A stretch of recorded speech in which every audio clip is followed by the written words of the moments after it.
because you are desiring this, no? So you are risking it all, right? No? So with this, take action, no? So sinasabi talaga to take action, no? Kung ano man tong mga gusto mong gawin, Pisces, maganda yung magiging resulta.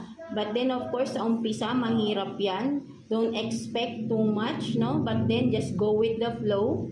And alam mo sa sarili mo na kaya mo to, right? So take action. So sinasabi sa ni universe, take action, take this time, and of course, do the move, no? Something like that, right? No, mga Pisces natin. So yeah, that's it for you mga Pisces. So I hope na naka-resonate kayo sa reading ninyo today mga Pisces natin. And overall, no, mga water signs, Cancer, Scorpio, and Pisces, no? So, yeah, maraming salamat sa for always returning sa ating mga videos for you, mga water signs.